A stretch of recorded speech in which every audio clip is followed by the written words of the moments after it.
मैं इस बात के ऊपर तो काफ़ी हैरान हूँ और मैं उनकी मूर्खता पे दाद देता हूँ कि ऐसी कार्रवाई वो कैसे सोच भी सकते थे कि 26/11 जैसे घिनौनी हरकत जो उन्होंने करी, जो पूरी इंसानियत के ख़िलाफ़ उन्होंने करी, उसकी वो एनिवर्सरी मनाना चाहते थे।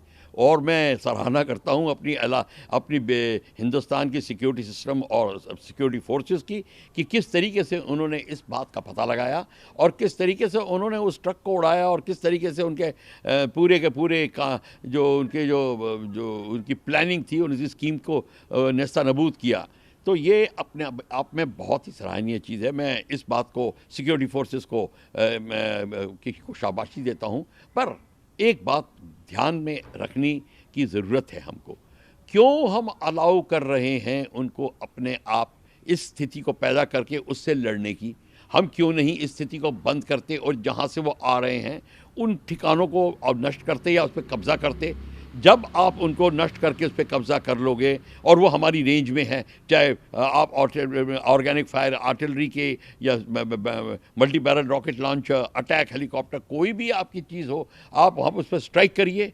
आपको जाके वैसे भी स्ट्राइक करने की ज़रूरत नहीं है, आप ट्राई करके डिस्ट्रॉय करिए और उसके ऊपर कब्ज़ा करिए और उस जगह के ऊपर अपने हक जमाइए, क्योंकि पीओके आपको लेना है। आपने कह दिया पीओके लेना है। जब तक पीओके आप नहीं लोगे तब तक ये बीमारी चलती ही रहेगी निरंतर। आप जैसे हम 15 साल से 18 साल से हम यही बात कर रहे हैं और यही वाक्य इस्तेमाल कर रहे हैं और यही करते रहेंगे जब तक हम पीओके को नहीं लेते।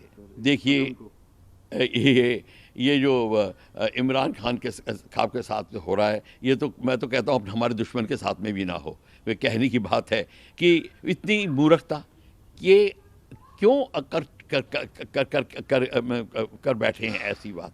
जब उन्होंने फ्रांस के प्राइम प्रेसिडेंट को किस तरीके से उनके खिलाफ अभियान चलाया और जो बात हुई है, तो प्रेसिडेंट जो फ्रांस है उन्होंने बिल्कुल ठीक कहा। अब पता चल गया है कि फ्रांस की फॉरेन पॉलिसी क्या ठोस है।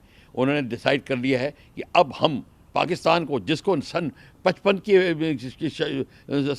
दशक से वो अब लड़ाई का सामान देते आ रहे हैं, शुरू से ही उन्होंने मिराजेस उनको सप्लाई किए। 60 जो ना मिराज 3 हैं, मिराज 3 और मिराज 5 हमारे खिलाफ इस्तेमाल हुए हैं, भारत के खिलाफ। वो तो ये इनको बात 65 से ही ये मिराज आ गए थे, उन्होंने उसका इस्तेमाल किया। ये जो सबमरीन, ऑगस्टा क्लास सबमरीन है, ये अब उनको नहीं अब सप्लाई होंगी, उनके स्पेयर पार्ट्स वगैरह और रडार और कई चीज़ें हैं जो उनके लिए एक बहुत ही अच्छा अस्त्र प्रूव हो चुके थे। वो अब उनके लिए जो उनको नहीं मिलेंगे।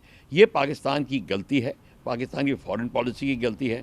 और मेरे ख्याल से हमको इमरान खान के ऊपर थोड़ी दया भी आती है, क्योंकि मिलिट्री रूल ने इस कदर उनको असहाय बना दिया है कि अब उनको रिहाई भी मिलेगी तो मर जाएंगे। मतलब कहने का मतलब है, इतने मानूस संयाद से हो गए, अब रिहाई मिलेगी तो मर जाएंगे। वो उनको इतने बुरी तरीके से जकड़ा हुआ है कि अगर उनको छोड़ भी दिया जाए वो कहीं के नहीं रहेंगे। मतलब उनकी ये स्थिति है। इस स्थिति को देखते हुए हमको लगता है कि अब इमरान खान को और पाकिस्तान को अपनी नीति में बड़ा से बड़ा फेरबदल करना पड़ेगा, नहीं तो वो कहीं के नहीं रहेंगे।